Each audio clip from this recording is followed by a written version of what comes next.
Hello, everyone, and welcome to the WOW Podcast episode Lucky 13, where we are connecting and empowering women through sports. I'm Jade, and joining me virtually are my lovely co-hosts, GeNienne Samuels and Stephanie GeNienne. Coming up in segment 2, we have a very, very special guest for Mental Health Awareness Month. We have Dr. Suzanne Nixon.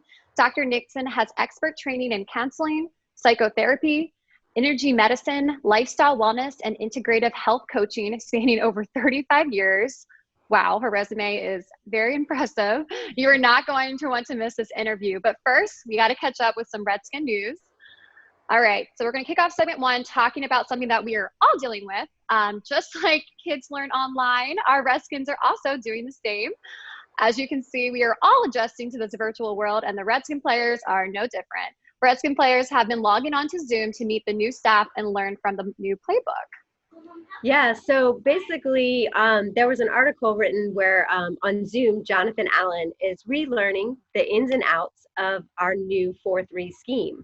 And basically for Jonathan Allen, this is a system he hasn't played since high school.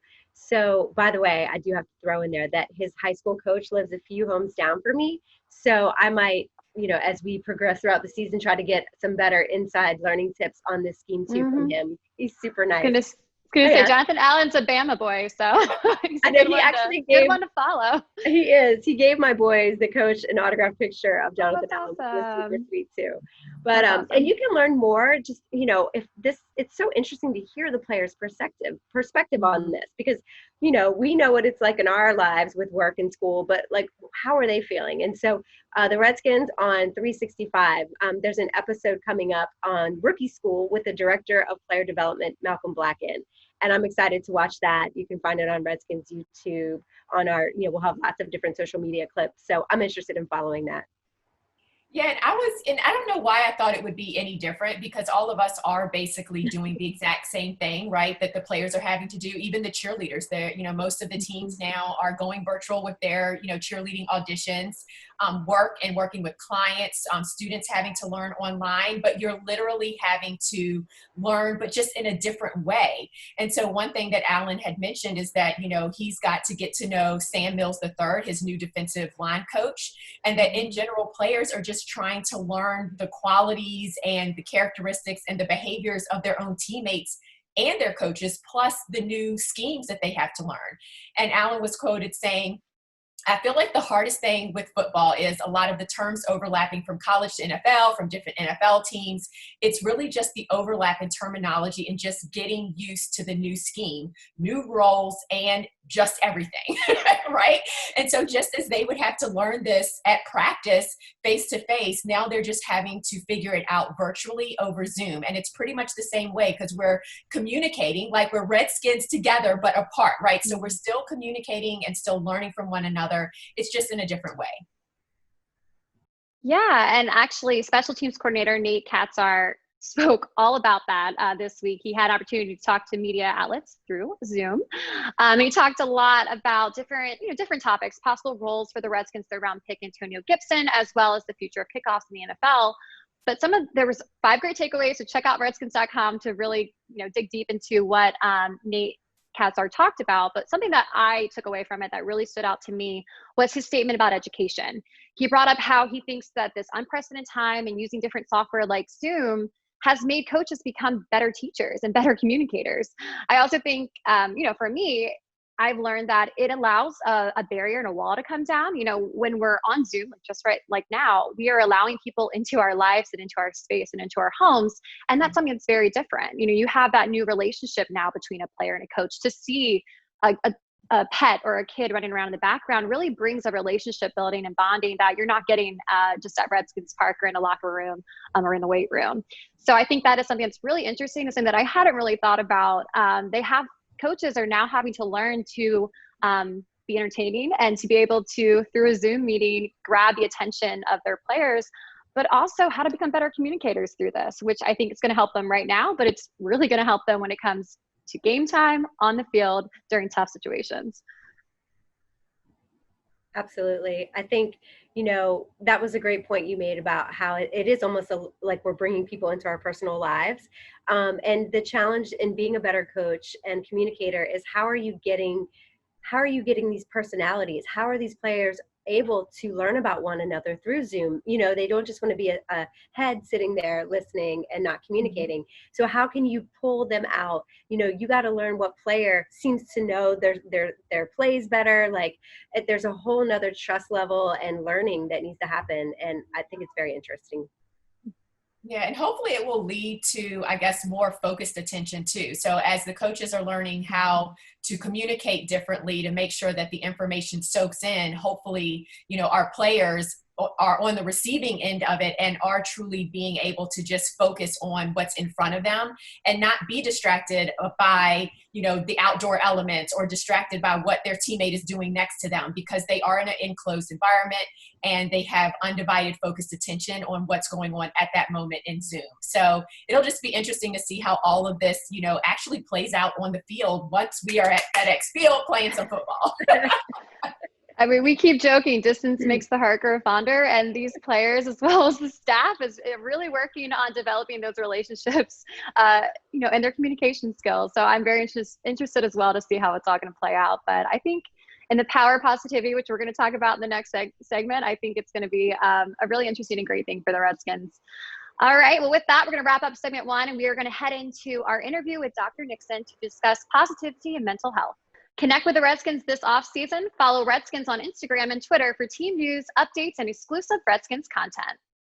Did you know that your Washington Redskins are sponsored by Koch Industries? That's K-O-C-H, Koch. Their 76,000 U.S. employees make a lot of things that make game day better. Greener turf, they make that. Stronger paper products for tailgating, they make that. Oh, and electronic components and TVs and smart devices so you can watch Redskins victory anywhere? Yeah, Koch makes that too. See all they make for on and off the field at kochmakesthat.com. Welcome back to the WOW, connecting and empowering women through sport. As Jade mentioned, our special guest today is Dr. Suzanne Nixon of Integrative Counseling and Relationship Therapy. Dr. Nixon has been voted numerous times in Loudoun County as Best Counselor and Best Therapist. Can you help us explain all the certifications behind your name? I see EDD, LPC, LMFT. Can you explain to our listeners what those are, what those certifications are? My doctoral degree is in education, so that's why you see EDD, Education Counseling and Pupil Services. And LPC is Licensed Professional Counselor, and LMFT is Licensed Marriage and Family Therapist. Awesome. I always think it's important that we know all of those things when we're looking for the right doctor for us. And we love that you embrace a holistic and mindfulness approach to psychotherapy. In fact, in looking at your website more, the fact that you say, you honor the wisdom of the mind, heart, body, and soul in the therapeutic process and understand the dynamic relationship between them is amazing. And so with that, can you tell us a little bit about yourself and your journey to your career in therapy? Sure. Well, I grew up in New York on Long Island, South Side, and I grew up really fast because my parents were alcoholics. And my mom was hospitalized in rehab probably about 5 or 6 times as I was growing up.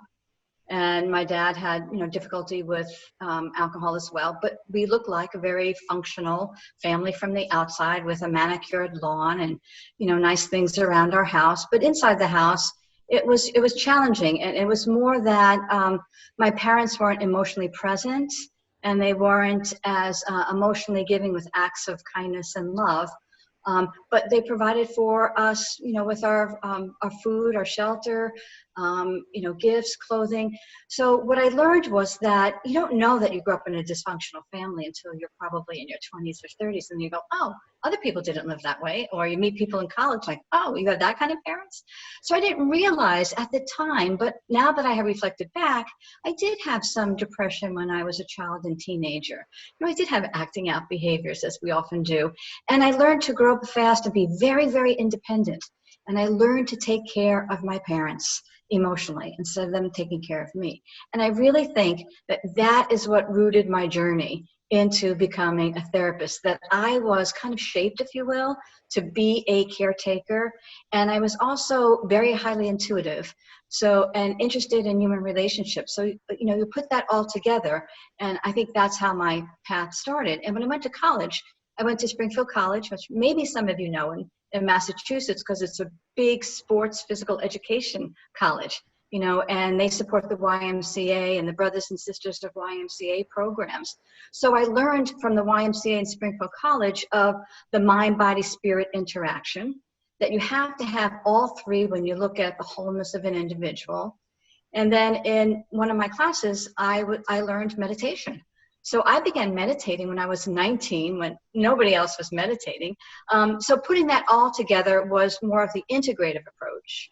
And then I was a special ed teacher for 6 years. I left. I studied the healing arts. I studied massage and body work and energy medicine.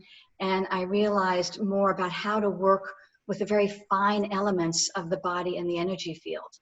So I went back and got my doctorate and put that all together in a great dissertation, looking at the power of touch and healing. And now I practice integratively. And it really is my passion work. When you talk about the passion that, as we were saying before, the cheerleaders, you do the work because you're passionate about it, or play football, you're passionate about it. So I found my passion in the holistic approach to helping people be well. Yeah, and I love that, just talking about the mind, body, and spirit and how everything is connected. And you're so fortunate that you learned about meditation and a lot of this when you were younger. But unfortunately, a lot of us, like for me, example, didn't really get into personal development, didn't really start to understand how your mind, body, and spirit, like literally are all connected and impact one another. So can you just talk a little bit about how it's really not normal to wake up every single day and just be happy and bubbly and just ready for the day, and that you really have to make daily choices in mind, body, spirit, and just wellness overall, so that you do kind of own your days and feel good, and that it's not normal to just wake up feeling amazing every single day? It's a great question. And so the way to really look at this is that our biology affects our psychology, and our psychology affects our biology. I mean, the two are entwined. You can't separate that. And so in the human development as mammals, we are wired for negativity because we were cave women and cavemen, and we're making our meal over the fire. We have to be in alert mode all the time because another community may steal our food, or a wolf may come and steal our food or hurt our babies. So we're wired for survival. So we have to scan the field to negativity. So what's happened is we still have this reptilian brain. So in our brain, we tend to think more negatively. And for every negative thought we have, you need 10 positives to correct it. We've now learned through science, because brain studies and research have now come out and are flooding the field, that our brains are neuroplastic, which means that they're shapeable. Just like you have a muscle, you go to the gym, you do some bicep curls, you have some nice biceps. We know that the brain, we can now begin to build the brain, and we can begin to form and shape the brain towards positivity. And what we have to do is focus on being positive and make it a practice. Just like you do in yoga, you say, get to the mat and do your practice. Positivity, get to the mat and start learning words, phrases, activities that are going to build a positive mindset. Because it doesn't just happen. You have to choose it. And you said it really well, GeNienne. You have to choose to be positive. And some days you're going to wake up and you don't feel it. You're tired, you had a long night, and you don't feel it. But then you have to say, I recognize I'm not feeling positive. That's the negative. What can I do right in this moment to create that? Love that. Makes sense? And the words you choose, as you said, are so important, and it helps to frame that mindset. What are some of those key words that people should think about when they're trying to reframe their brain? Positivity is one, and you want to think about mindset. Mm-hmm. How do we orient ourselves in the world? How are you oriented? I'm choosing, and it's my practice too, because not the way I grew up with my, negative impact of the family situation. I'm choosing a positive mindset today. So first is learning the word mindset. The second is intention. And that's really big, and people have been hearing that a lot. My intention is to wake up with a positive mindset and to see what I can do in my thinking and in my feeling and in my behavior to do positive type of things. And the other real big one is appreciation, gratitude, acts of kindness. All of those build positivity, and then your brain starts to change. and it begins to become strong and fortified and actually grow new neural pathways, that the positive pathways can begin to override the negative ones that we have in our head.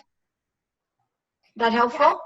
Yes, it's so helpful. And I think where I struggle a little bit is just because I've learned a lot about this, don't know nearly even like a tenth of what you know. But you know, I talk about, like, just with my friends, just how you need to shift your mind and how you might wake up and not feel the best, but then you just need to think about the positivity and think about gratitude and all of that. Can you kind of just like give some tips on, you know, how to shift your mind and how to really, like, when you wake up or even just during the day when you hear some bad news, or maybe it's a hard day at work, what can people do to really help them shift from a place of being negative and feeling depressed and really shift to a place of positivity and gratitude?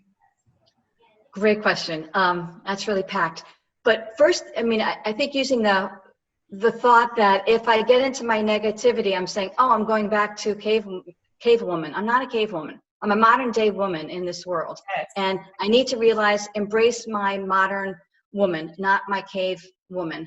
And that would be kind of an attitude then begin to have.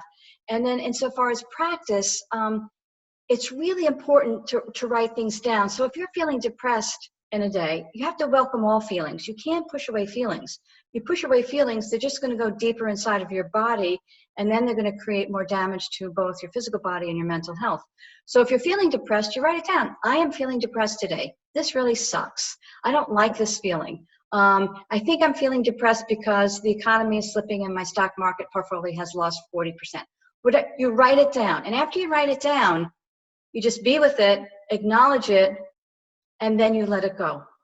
You let it go. So you have to acknowledge whatever that negativity may be, or that depressed mood, or that anxiety that you're feeling, or any kind of judgment that you're having. You notice it, or the critical self-talk, that's a big one. You notice it, you write it down, get a sense of what it's about, where it's occupying space in your body, and then you have to let it go, both through writing it down and then through your breath. The breath is going to be your greatest friend for letting go of the stress, letting go of negative thoughts, judgments, criticisms, and then the inhale breath is taking in the good. And when you take in the good, remember, that really is who you are. And we forget that. We forget we are goodness. And we have to keep on reminding ourselves all the time. I love that. Just recognizing it, writing it down, and then letting it go. Just letting it go. Yeah. Right. And then nourishing yourself with saying, I am good and I have a goodness of quality that's in my heart, right? We're heart-based people. We come in on the channel of love. We don't come in the channel of hate, right? That's learned. We come in the channel of, looking for a happier lifetime, not looking for a sad, depressed, angry lifetime. Yeah.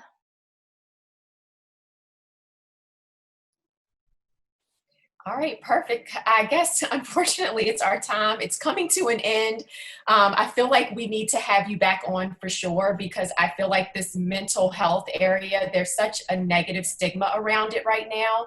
And hopefully people I know are starting to break through that. But it has been an amazing pleasure having you on WOW. Before you go, could you just tell our listeners where they can find more information on you, your services, your seminars, just how to connect with you? Sure. And I just want to say one thing too, is that, we're connected with mind, body, spirit. And I think right now we need to really pause, and we need to take moments of pause during a day because of what's happened with the deaths of the coronavirus, what's happened in Minneapolis with the murder of, George Floyd. I think we have to pause, take moments of pause right now and just let ourselves be with what's happening and have our feelings, give them space, and then channel them in a positive way if we can find that. I think it's really important to say that today. So Dr. Suzanne Nixon, my webpage is SuzanneNixon.com, and I am in Lansdowne. I also want to say that I have worked with Redskin families for years, so I welcome you all, to my Facebook page and to my Instagram and to my practice. And my email is dr.suzannenixon@gmail.com. And Thank it's you been so great much. talking to you, and I already want to be back and talk for hours. I mean, I want to talk, we didn't get to talk about the different modalities. I know there's tapping, Yeah. breath work. I mean, so many, there's a whole nother layer of strategies that we can get into. But thank you for what you've said and your bravery, because I think that we do need to acknowledge what is happening in the world, and that it is very important that we address it and that we think about it. So I appreciate that. Thank you, ladies. I look forward to seeing you again. Yes, Thank definitely. you. And you are definitely part of our family, and welcome back whenever. Yes. I would love to. Thank you so much. And if you need somebody else to evaluate the cheerleaders, you know, you have an old timer here. Right. There we go. All right, bye. Thank Bye. you all. Whether from the sidelines or in the classroom, whether your chalkboard is for X's and O's or vocab words, whether you're a pro football coach or Mrs. Johnson at George Mason High School, the Washington Redskins believe in the power of great teachers. That's why we're partnering with youth entrepreneurs to bring Washington, D.C. teachers the resources they deserve. In response to the corona pandemic, youth entrepreneurs have launched Teach Everywhere, a place for teachers to call home while adjusting to teaching at home. The resources contain distant learning activities, resources and tools, and series of webinars from experts educators. Visit teacheverywhere.org to learn more. 75 tons of game day trash and recyclables need to find a home. So when the final whistle blows, our team hits the field. As an official partner of the Washington Redskins, RTS is connecting FedEx Field with smarter waste solutions to ensure a more sustainable and responsible approach to what's left behind at the end of a game. RTS, a better waste company. Find out more at rts.com. You're ready to drive again. Enjoy the open road with the confidence and powerful performance of a new Honda. From stylish turbocharged sedans like the Accord and Civic to rugged all-wheel drive SUVs like the CR-V, HR-V, Pilot, and Passport. With safety features like Honda Sensing, including a collision mitigation braking system, adaptive cruise control, Honda Lane Watch, and more. Get a great deal on your favorite Honda. Contact your local Honda dealer for more information or visit WashingtonAreaHondaDealers.com. Welcome back to the WOW. We are connecting and empowering women through sports. We are going to head into overtime, and I'm just going to kick it off by saying how impressed and how much I enjoyed listening to Dr. Nixon. I loved what she was saying about choosing positivity and joy. I find myself this week, I was talking to family about it, just waking up, you know, not in the best headspace and with those negative thoughts and the pressure that I put on myself. And I constantly am working on it. I find myself reading a lot of self-help books and listening to podcasts. So I loved what she said about that. That's normal and that's okay. And that it's a muscle group that we need to just like, we go to the gym, we have to constantly work on it and we have to shape shift that. So I really resonated with that. And I love what you said about we all have those thoughts. You just got to own it and then let it go. Yeah, and that's one reason that I wanted to ask that question. I think because now that I'm learning more about how the mind works, and, you know, I even read up on the whole fact that we are built for survival. We're built to automatically assume the worst and have those negative thoughts because we used to have to literally protect ourselves from animals, right? And so it's part of our DNA, but unfortunately, a lot of people just think that there's something wrong with them. They just assume that, you know, they wake up and they're the only one waking up not motivated, not feeling like they want to do anything, that they're depressed. And there are ways in which you can push through that. And so I really liked her idea of just being aware of it and recognizing that you're having a negative thought, you're feeling depressed, then talking about it to yourself by writing it down and just making sure then that you let it go, and then you have to shift your thoughts. You have to get yourself out of that cycle, because if not, you will literally spiral in the wrong direction. And I just think that's something that everyone needs to be aware of, that you're not alone. This happens to us all. Our mind is built that way. But it's also built in a way in which you can reprogram it and change your thoughts as well if you make it a habit to recognize it and do something about it. So I loved the interview. Can't wait to have her back. I know, she's amazing. And, you know, for some reason, mental health, whenever we talk about it, it has a stigma. And so obviously for Mental Health Awareness Month, you know, the hashtag is to like break the stigma. So it's okay. Like she's saying, you don't wake up every day feeling chipper and ready to kick butt, but you learn to address it in different ways, whether it's how you say things. You know, it may seem silly to say, I am beautiful, I am strong, I am this, you know, words of affirmation, but you're training your brain, as we're talking about, to look at things differently, not to say I can't, to use love in everyday life. And love isn't just romantic. Love is respect, it's self-worth, it's caring, it's empathy, it's all of those things. And so, that's how we choose every day to live in love and to live in positivity. Yeah. Yes. I was gonna say, Go ahead, Jay. we're like, oh yeah. I'm so passionate about this topic. Like, yes. No, I totally agree. It's especially, I know we're all kind of the same type of personalities, but we're kind of trained to just be strong and try to have this perfect front. Because we just want to seem like we have it all together. But there is so much strength in having the courage to say that you're not okay, or you're having a bad day, or this is happening in your life. And I think that is part of the stigma, is really saying, like, I need help. And that is something that I know I have a hard time doing, that I constantly am working on. But I just love what you said, Stephanie, and I love what Dr. Nixon was preaching, that is something that we have to work on, and that it's okay to do that. Yeah, I mean, just as we take care of our bodies by eating right and exercising, you do the same things to protect your mental health. And like she said, the biology affects the psychology. In fact, eating right and exercising can help maintain good mental health as well. So it's all connected. Sorry, GeNienne, go ahead. No, it's okay. I'm like, oh my God, I have all these thoughts in my head. So really quick, I was first of all surprised, and I don't think I've ever heard it, just with every negative thought. I think she said that there needs to be 10 positive thoughts to kind of overcome that negative thought. And so I think that's one reason that affirmations like you were talking about, Stephanie, are so important, right? Just, I am amazing. I am powerful. I can do this. Like, just repeating those things. I am love. I am abundance. And then to your point about love literally has the highest vibration that you can send out. So when you are thinking loving thoughts, and when you are being of love, and when you can really concentrate on what you're grateful for and what you love, and all of that type of positivity, those are such powerful vibrations that you're sending out into the universe. And then obviously you're able to then pull that type of positivity back in.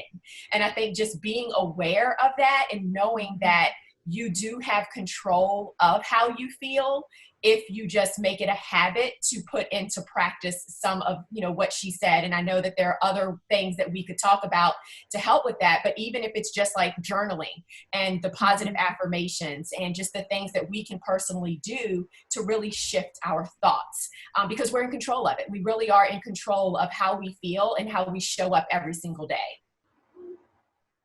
Amen. And I loved what she was saying about, we're on a really strange time, and it's okay to feel that grief and to feel it, just to feel, we're in a really weird time, and a lot of crazy stuff is happening, and our lives are different.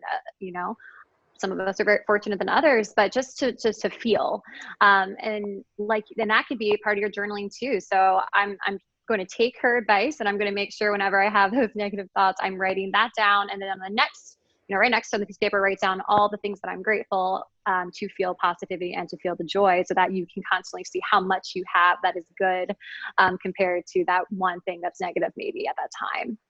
And I'm going to challenge our WOW women and our listeners to do that for their homework. And their goal this week is to start journaling and put your feelings down and those thoughts that you're having, so that you can see that. It's crazy for me. I know personally, I can wake up one day in one mood, and then the next day the same problem is happening, but I feel completely different about it. It just shows you how, how your brain is a muscle and how it changes. Yeah. And one thing I was going to see if I had The Miracle Equation, one of the books that I absolutely love. And it goes really to what she was saying about, being okay with the emotions, but then not sitting there forever, right? So Hal Elrod in this book talks about how when something negative happens to him, he allows himself, literally, guys, only 5 minutes to be upset about it. He will give himself 5 minutes, cry it out, beat it out, yell it out, whatever it is that you need to do. 5 minutes to recognize those emotions, feel those emotions, get real with those emotions, but then let it go. Because guess what? It's in the past now. There's nothing that we can do about it. There's nothing that we can do to change it. It has already happened. So why are we going to allow ourselves to allow that situation to impact us for the rest of the day, right? So he gives himself 5 minutes. I haven't gotten there yet, I'm working on the 5 minutes. Like, I think mine's more like 15. Yeah, but that's a great lesson. That A is great great. lesson, because we hang on to things, and she said the same thing. Write it down, Yep. let it go. Let it You go. can't. It's almost like forgiveness, right? You can't change what happened in the past, and forgiveness is knowing that you can't change the past. So it's all, it's all relative. It all comes together. But I think that it's challenging, and we want to go back to our cavewoman instinct. And so, as she said, I'm modern. I'm a modern woman. I love that now. I'm gonna be like #modern woman. Not cave woman. Well, Stay and on stupid bill. So, and speaking of things that we can be positive and that will bring us joy, especially in weird times, I'm going to give a shameless plug that the First Ladies of Football have been working very hard virtually from home, thanks to Zoom and the Redskins staff.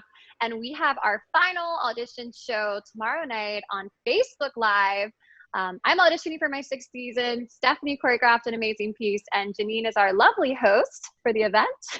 So please make sure that you tune into Facebook Live. Again, that's at 7 to see the 56 wonderful ladies from all over the country that have been working really hard, dancing in their living rooms, turning on carpet, all for the opportunity to cheer for the best team in the NFL. So make sure you watch that. Unfortunately, we have to wrap up. Thank you for listening to the Women of Washington podcast. Make sure you rate, review, subscribe. We love to hear from all of you. And I love talking to you, GeNienne and Stephanie, and we will talk to you guys next time. All right. Bye. Bye, guys. Even though COVID-19 poses an unprecedented challenge, you can count on Novec to deliver reliable power and to help in other ways. Novec.com offers tips to save energy while spending more time at home. Novec customers can monitor their energy use online, as well as pay bills through the website or by phone. And anyone can donate to help neighbors in need through Operation Roundup. Novec, power you can count on. The Department of Veterans Affairs has the honor of providing care to those who have served this country in uniform. Today, the VA is on the front lines of the battle against the coronavirus, and we need your help. We are looking for medical professionals at every level. I hope that you will consider joining our team, either temporarily or permanently. To learn more, go to va.gov/join us.